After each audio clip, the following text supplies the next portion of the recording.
آداب ناظرین، دکن کے نثری اکتسابات و کمالات شمالی ہند میں پہنچے اس سے قبل یہاں بھی چند کتابیں نثر میں تحریر کی جا چکی تھیں۔ یہ کتابیں کہانی کی صورت میں تھیں یا پھر ان میں مذہبی رنگ تھا اور فارسی سے اردو میں منتقل ہوئی تھی۔ ایسی کتابوں میں ایک کتاب فضل علی فضلی کی کربل کتھا ہے۔ یہ کتاب 1732-33 میں مکمل ہوئی تھی اور یہ زمانہ تاریخی اعتبار سے محمد شاہ کا زمانہ ہے۔ کربل کتھا فارسی کی کتاب روضۃ الشہداء کا اردو ترجمہ ہے جو ملا حسین وائز کاشفی کی تصنیف ہے۔ اس کتاب کے دیباچے میں فضلی نے لکھا ہے کہ اس کی بڑی تمنا تھی کہ یہ کتاب آسان اور عام فہم زبان میں جو اس وقت مروج تھی لکھی جائے، مگر چونکہ مذہبی کتاب تھی اور میرے سامنے اس سے قبل کوئی نمونہ موجود نہ تھا، لہٰذا اس کی تحریر میں مجھے بہت پس و پیش ہوا۔ اس حالت میں ایک دن میں نے خواب میں سید الشہداء حضرت امام حسین علیہ السلام کو دیکھا کہ آپ تشریف لائے اور آپ نے میری مشکلات حل کر دی اور امداد فرمائی۔ کربل کتھا میں 12 مجلسیں ہیں۔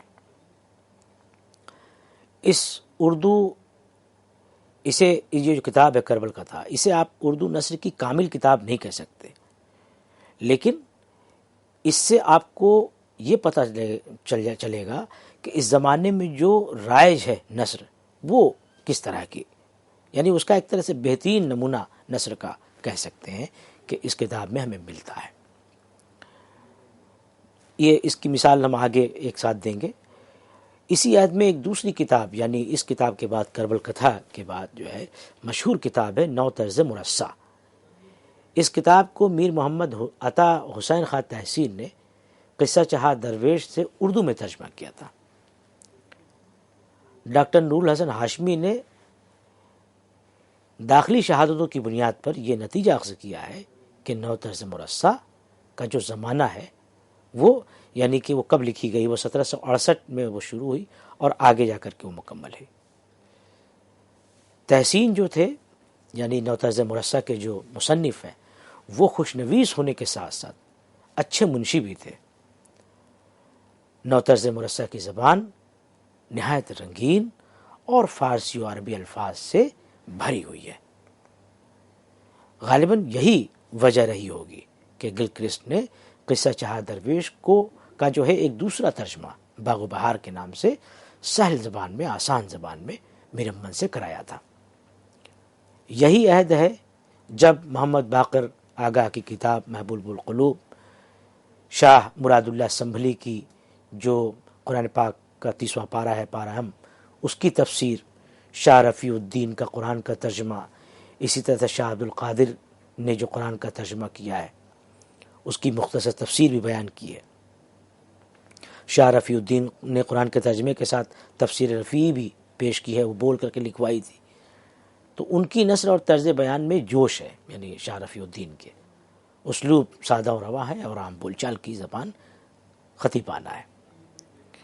مذکورہ کتابوں کے علاوہ، یعنی ابھی 3-4 کتابوں کا ذکر ہوا کہ صاحب باقر آگاہ کی محبوب القلوب ہے، اور شاہ مراد اللہ سنبھلی کی جو تفسیر ہے، شاہ رفیع الدین ہے، عبد القادر، ان کے قرآن کے جو ترجمے ہیں، ان کتابوں کے مطالعے سے آپ کو اندازہ ہوتا ہے کہ فورٹ ولیم کالج سے پہلے اردو نثر میں 2 اسلوب رائج ہو چکے تھے۔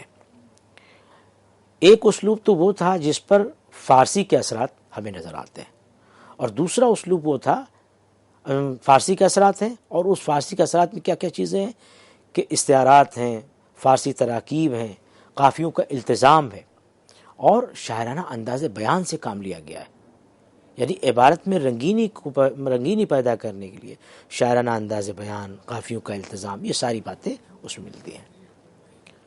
تو اب یہ جو اسلوب ہے یہ کہاں پر ملتا ہے؟ تو کربل کتھا اور نو طرز مرصع کے جو مختلف حصے ہیں اس میں اس اسلوب کی شناخت کر سکتے ہیں آپ۔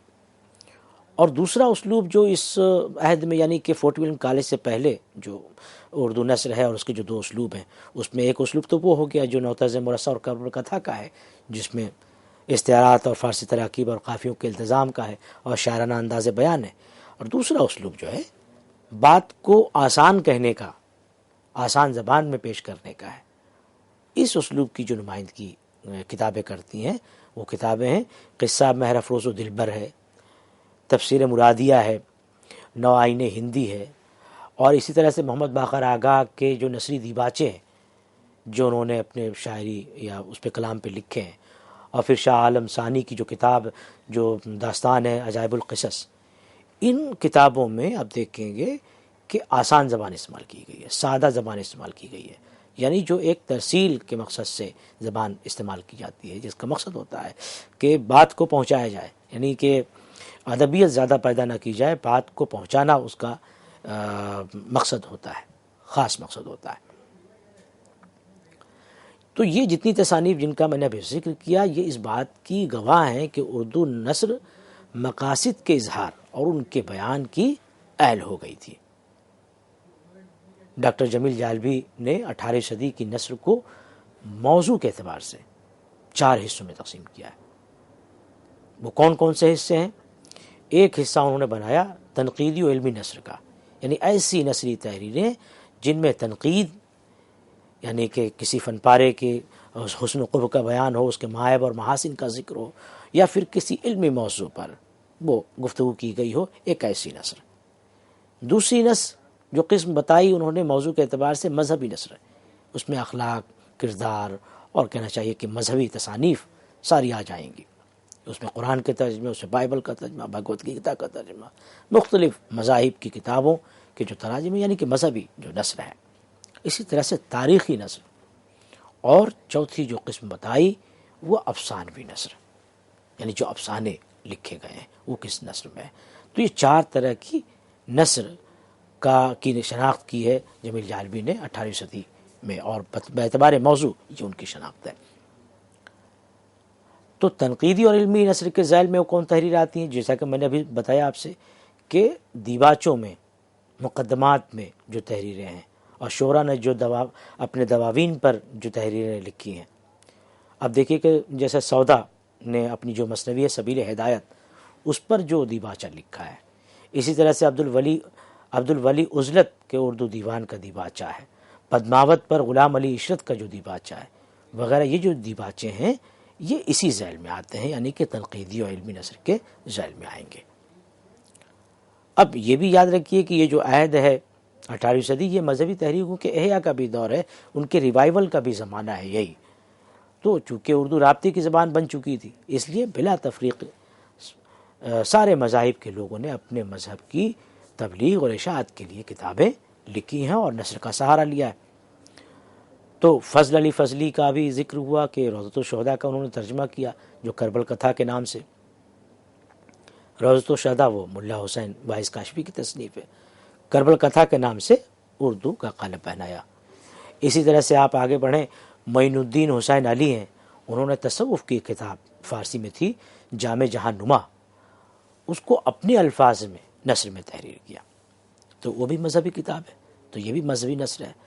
اسی طرح سے شاہ مراد اللہ سنبھلی نے خدائی نعمت کے نام سے پارہ ام کی تفسیر لکھی، قرآن کے 30ویں پارے کی جو تفسیر بیان کی ہے لکھی ہے وہ خدائی نعمت کے نام سے لکھی ہے۔ شاہ رفیع الدین نے قرآن پاک کا لفظی ترجمہ کیا اردو میں۔ اسی طرح شاہ عبد القادر نے اسی زمانے میں قرآن شریف کا وضاحتی ترجمہ کیا۔ تو یہ ساری جو اسی طرح سے 18ویں صدی میں صرف بائبل کے اردو ترجمے نہیں ہوئے، بلکہ یعنی قرآن کے ترجمے نہیں ہوئے بلکہ بائبل کے بھی ہوئے، بھگوت گیتا کے بھی ہوئے، اور اس کے ساتھ ساتھ زبان کی قواعد اور لغت بھی ترتیب دی گئی۔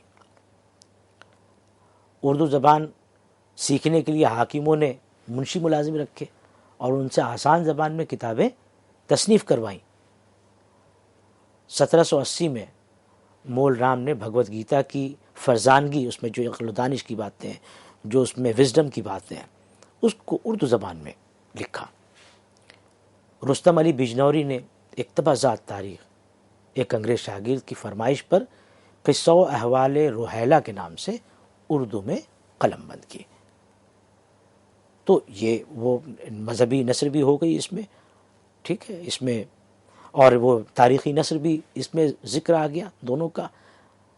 اب افسانوی نثر کی ایک قسم بچتی ہے جو جمیل عالمی نے بتائی ہے، اس میں دیکھیں کہ اردو زبان کی پہلی داستان حکیم محمد علی نے محمد شاہ بادشاہ کو سنائی، بادشاہ نے اسے پسند کرتے ہوئے حکم دیا اس عبارت سے فارسی میں اسے ترجمہ کیا جائے۔ محمد حسین حکیم نے ہندی نثر میں ایک قصہ رنگین لکھا تھا جس کا ایک فقرہ ہے، وہ تھا کل کے دن تھے بادشاہ اور وزیر، آج کے دن ہو بیٹھے ہیں اندھے ہو بصیر۔ بصیر یعنی کہ دیدہ، یعنی بینا شخص جو دیکھ سکتا ہو۔ قصہ مہر افروز و دلبر اردو کی قدیم ترین داستان ہے جو محمد شاہ کے دور میں نواب عیسوی خان نے لکھی ہے۔ اس قصے پر ہندو دیومالا کے گہرے اثرات ہیں۔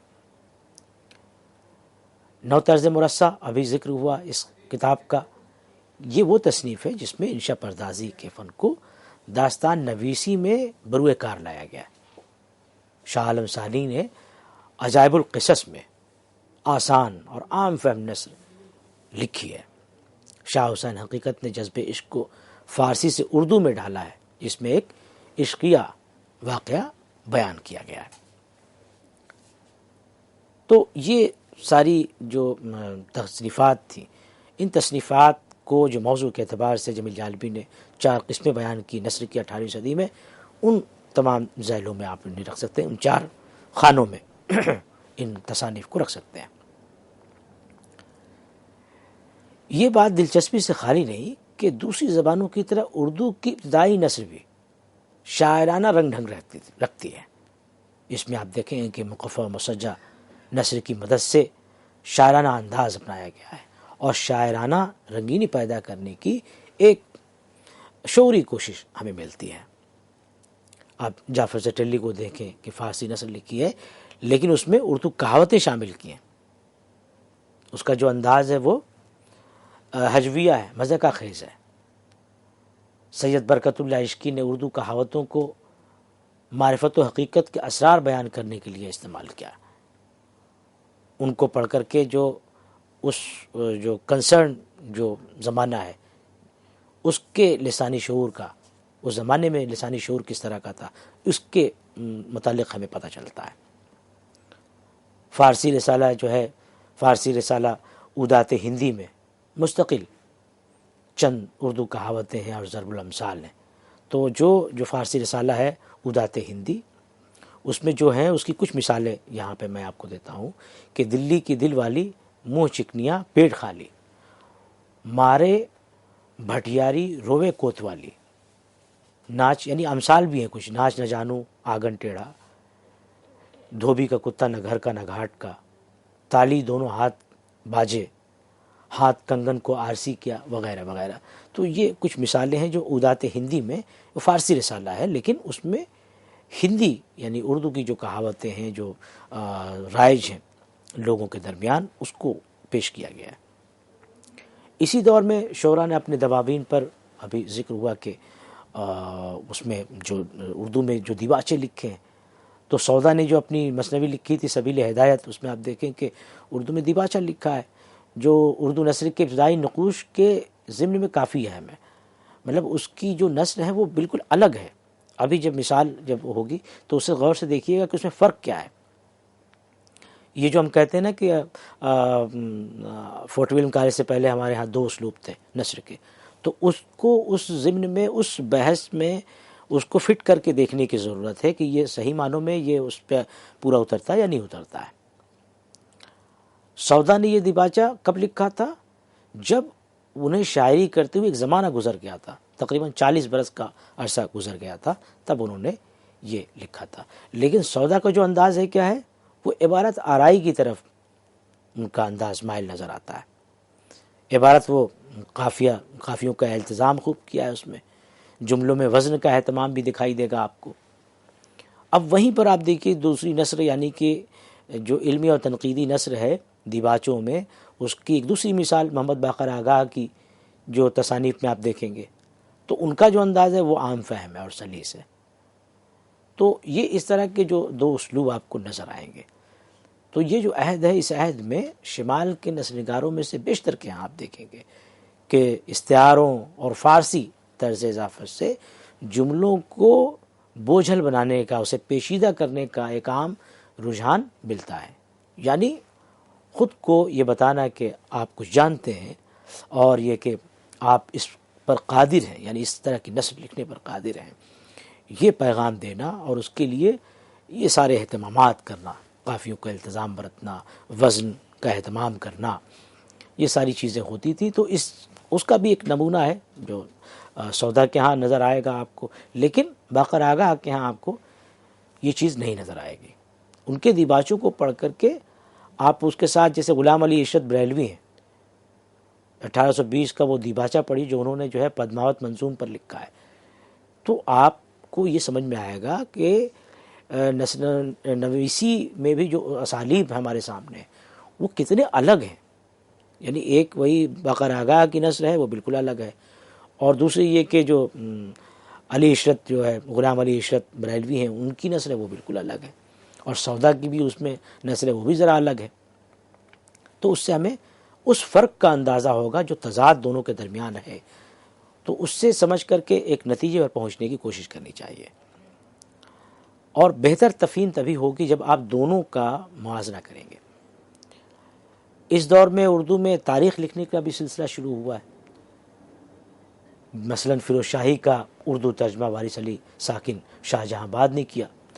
رستم علی بجنوری کا بھی ذکر آیا تھا کہ انہوں نے قصہ و احوال روہیلہ کا ترجمہ کیا تھا ایک انگریز شاگرد کی فرمائش پر. تو ابھی جس بات کا ذکر ہوا کہ 18ویں صدی میں دو اسالیب نظر آتے ہیں، ایک نو طرز مرصع کا اسلوب جس میں وہ ساری باتیں ہیں جن کا بھی ذکر ہوا، اور دوسرے قصہ و احوال روہیلہ اور باقر آگاہ کے دیباچوں کا اسلوب. یہ سادہ اور عام فہم اسلوب ہے. اس کے بعد یہیں سے آپ دیکھیں کہ ایک داستانوں کا ایک نیا اسلوب شروع ہوتا ہے. اب داستانوں میں آپ جب آتے ہیں تو قصہ مہر افروز و دلبر کو دیکھیں. اس کے مصنف عیسوی خاں ہیں. اس کی نثر کی بڑی اہمیت ہے، بالکل الگ قسم کی نثر ہے. کتاب جو ہے، جو داستان ہے عجائب القصص، شاہ عالم ثانی کی کتاب، وہ اردو نثر کے ارتقاء کی ایک الگ کہانی بیان کرتی ہے. تو یہ تمام جو تصنیفات ہیں، ان تصنیفات میں ہمیں کہیں نہ کہیں آپ کو سوچنے پر مجبور کرتی ہیں کہ یہ جو نثر ہے وہ کس طرح سے کیا نشو و فراز آتے ہیں نثر کے سفر میں. جو نثر انہوں نے لکھی ہے یعنی کہ عجائب القصص میں، اس کا سرا آگے جا کر کے باغ و بہار سے جا ملتا ہے. تو اس کے مقابلے میں نو طرز مرصع اور قصہ مہر افروز و دلبر کے اسلوب میں فرق ملتا ہے. تو اب یہ آپ دیکھیے کہ ہے تو داستان ہی، یعنی جو افسانوی رنگ ہے، نو طرز مرصع بھی وہی داستان ہے، اسی طرح سے قصہ مہر افروز و دلبر بھی وہی، عجائب القصص بھی، یعنی ایک ہی قسم ہے سب کی، لیکن ان کے اندر اسالیب کا فرق ہے. کہیں آسان زبان ہے، کہیں بہت مقفع و مسجع عبارتیں ہیں. تو اس کو سمجھنے کی بھی ضرورت ہے. سید شاہ حقیقت نے جذب عشق کے نام سے ایک داستان رقم کی. اس میں نثر کو نظم کے ساتھ ملا کر کے لکھا ہے. اب یہ ایک بالکل الگ انداز کا اسلوب ہے کہ نثر کو نظم کے ساتھ ملا کر کے لکھتے گئے.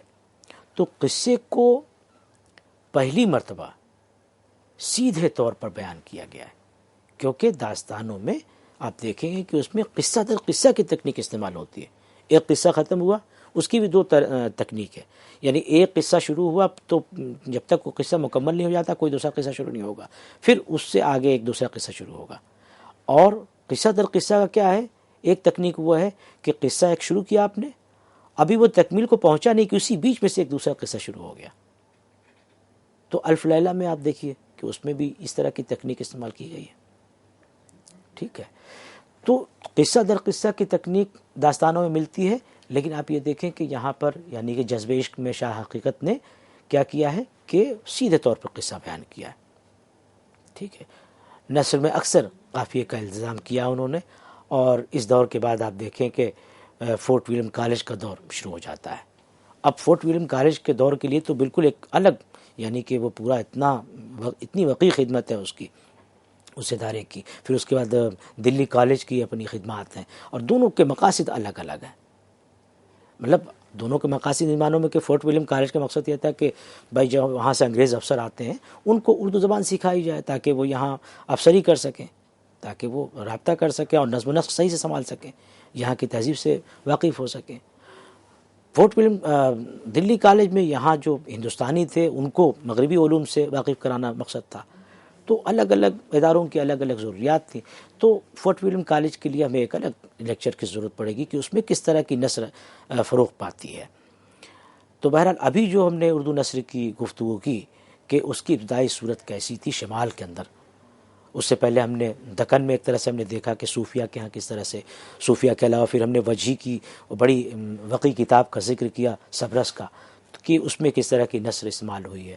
تو اب ہم یہاں پر کچھ مثالیں پیش کریں گے تاکہ ان مثالوں کی مدد سے آپ یہ سمجھ سکیں کہ نثر جو 18ویں صدی میں فروغ پا رہی تھی شمالی ہند میں، اس کا کیا مزاج تھا، کیا ساخت کے اعتبار سے کس طرح کی تھی۔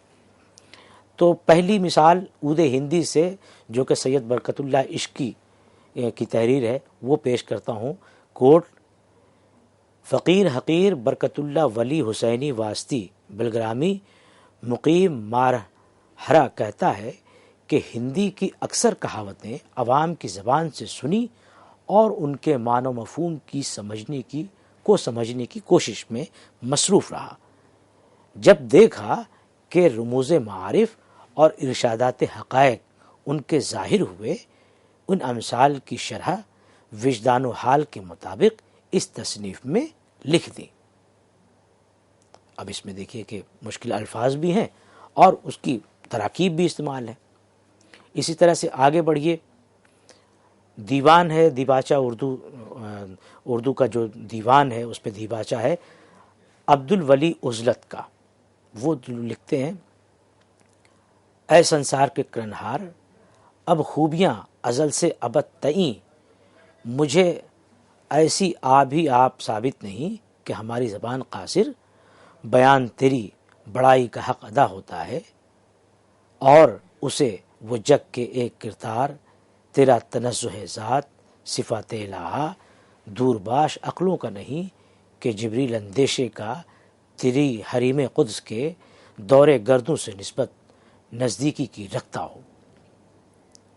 اسی طرح سے سودا کا ابھی بار بار ذکر آ رہا تھا، تو میں سوچ رہا تھا کہ پہلے ہی سودا کی مثال دوں، کیونکہ نسبتاً آپ سودا سے زیادہ واقف ہیں، سودا کے قصائد پڑھتے ہیں، آپ کے نصاب میں ہے۔ تو سودا جو سبیل ہدایت جو ان کی مثنوی ہے اس میں جو دیباچہ ہے تو اس میں ان کی نثر ہے۔ نثر دیکھیے کس طرح کی ہے کہ لازم ہے کہ تمویل سخن ساما سنجان، روزگار کردنے تا زبانی ان اشخاص کی ہمیشہ مورد تحسین و آفری ہے، بس لازم ہے کہ در نظر رکھ کر مرثیہ کہے، نہ کہ برائے گریہ عوام اپنے تئیں ماخوذ کرے۔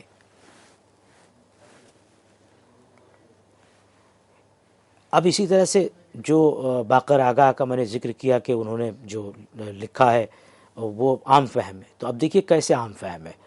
باقر آگاہ کا جو دیباچہ ہے وہ اس طرح شروع ہوتا ہے کہ ان سب رسالوں میں شاعری نہیں کیا ہوں بلکہ صاف و سادہ کیا ہوں، اور اردو کے بھاکے میں نہیں کہا، کیا واسطے کے رہنے والے جہاں کے اس بھاکے سے واقف نہیں ہیں، اسے بھائی یہ رسالے دکنی زبان میں ہے۔ تو یہ نسبتاً جو ابھی ہم نے نثر پڑھی اس کے مقابلے میں یہ جو نمونہ ہے نثر کا وہ زیادہ صاف ستھرا ہے۔ اب وہ ایک نثر دیکھیے، نثر کا نمونہ آپ کے سامنے پیش کرتا ہوں جو کربل کتھا کا ہے۔ اب اس میں کربل کتھا میں فضلی لکھتے ہیں: تب ہر آگے آ اے امرساد، حسین ساتھ لڑے گا؟ کہا ہاں۔ ہر کہا اس لڑائی میں تن بے سر ہوئیں گے۔ پھر ہر گھوڑا پھیرا میدان میں آ، اپنے بھائی کو کہا اے بھائی میں نے بہشت اختیار کیا، اور گھوڑا اٹھا حضرت پاس آ، پیادہ ہو رکاب مبارک چوم، منہ اپنا ذوالجناح کے سموں پر رکھ کر کے کہا یا ابن رسول اللہ، مجھے گمان نہ تھا کہ یہ لوگ قصد تیرا کریں گے۔ منہ اپنا ذوالجناح پہ، ذوالجناح اہتمام حسین کا وہ گھوڑا جسے وہ میدان کربلا میں لے کے گئے تھے، مار کر کربلا میں، اس کے پاؤں پر، سموں پر رکھ کر کے حر نے یہ کہا، اور وہ جو ہے یزیدی خیمے سے ادھر حسینی خیمے میں آ گئے تھے۔ تو یہ اس میں آپ دیکھیں کہ جذبات کو کس طرح سے پیش کیا گیا ہے۔ تو یہ ظاہر ہے کہ اس میں 12 مجلسوں کا ذکر ہے اور روضۃ الشہداء کا ترجمہ ہے، تو جو اس میں ان باتوں کا ذکر آنا ضروری تھا کیونکہ اس میں کربلا کے واقعات بیان ہیں۔ اسی طرح سے آپ دیکھیں کہ شاہ معین الدین جو جامع جہانما، جیسا کہ میں نے ذکر کیا تھا کہ یہ فارسی زبان میں ہے اور تصوف کے موضوع پر کتاب ہے، تو اس کا ترجمہ اردو میں انہوں نے کیا کہ فکر کرو اللہ کی صفات میں اور فکر نہ کرو اللہ کی ذات میں، یعنی اے عزیز، مرتبہ احدیت کو ذات و ذات کا مرتبہ ہے، مرتبہ احدیت کے ذات و ذات کا مرتبہ ہے، وہاں دریافت کا فکر کرنا کفر ہے۔ یہ کلام اللہ ہدی للمتقین الذین یؤمنون بالغیب، یعنی جو ہدایت کرتا ہے حق سبحانہ وتعالی اس متقیوں کو۔ تو یہ ایک نثر کا یہ انداز ہے۔ تب حکم فرمایا کہ تم خلق کو، یہ مثال جو میں پڑھ رہا ہوں وہ تفسیر مرادیہ کا ایک اقتباس ہے، اور اس سے آپ کو یہ سمجھ میں آئے گا کہ قرآن کے جو ترجمہ اس کی جو تفسیریں لکھی گئی ہیں ان کے تراجم اور ان کی تفسیریں کس طرح کی ہیں کہ تب حکم فرمایا کہ تم خلق کو ہدایت کرو، گمراہوں کو راہ بتاؤ، جاہلوں کو عالم کرو اور ناخبرداروں کو خبردار کرو، غافلوں کو ہوشیار کرو، وہ سوتوں کو جگاؤ، اندھوں کو سیدھی راہ بتاؤ۔ اس واسطے اللہ تعالیٰ نے جوڑا جوڑا، طرح طرح خوبصورت بدصورت، قوی ضعیف، زور آور ناتواں، بھاری ہلکے، موٹے دبلے، غنی فقیر پیدا کیے۔ اقتباس ختم ہوتا ہے۔ تو یہ اس طرح کی پوری آپ دیکھیں گے کہ یہ ساری چیزیں آپ کو ملیں گی کہ ان سے اندازہ ہوگا کہ نو طرز مرصع کا بھی ایک آپ دیکھ لیں کہ کبھی نکتہائے شیریں سے بیچ گوشہ سامعانے مجلس البساط کے صوتی لذت کے پیروتا، اور کبھی لطیفہ ہائے رنگی سے غنچۂ خاطر حاضران مجلس نشاط کے تئیں شگفتگی عشرت دیتا۔ جب کاسہ دماغ کا شراب خرمی سے لبریز ہو، اس وقت چار امرد سادہ رو۔ اب اس کے بعد اور بھی عبارتیں ہیں لیکن یہ مثال کے طور پر آپ کے سامنے یہ رکھی گئی۔ تو یہ کچھ مثالیں تھیں، کچھ ابتدائی نمونے جو نثر کے تھے ان کی مثالیں پیش کی ہیں آپ کے سامنے، تاکہ اس سے آپ کو اندازہ ہو کہ کس طرح کی نثر تھی اور کس طرح سے نثر نے اپنا سفر کیا ہے۔ اور فورٹ ولیم کالج سے پہلے بہت لوگ کہتے ہیں کہ فورٹ ولیم کالج سے شروع ہوا، اس کے بعد نثر نکھر کے آئی ہے۔ آپ دیکھیے کہ کیا کئی اسالیب ہمارے سامنے آ گئے تھے، تو فورٹ ولیم کالج سے پہلے ہی ہمارے ہاں اردو نثر نے کافی ترقی کر لی تھی۔ تو مجھے امید ہے کہ ان مثالوں سے آپ کے سامنے اردو نثر کے جو ابتدائی نقوش کی میں بات کر رہا ہوں اس کی ایک جھلک آپ کے سامنے آ گئی ہوگی، اور آپ کے ذہن میں اردو نثر کا ایک خاکہ ترتیب پا گیا ہوگا۔ بہت بہت شکریہ۔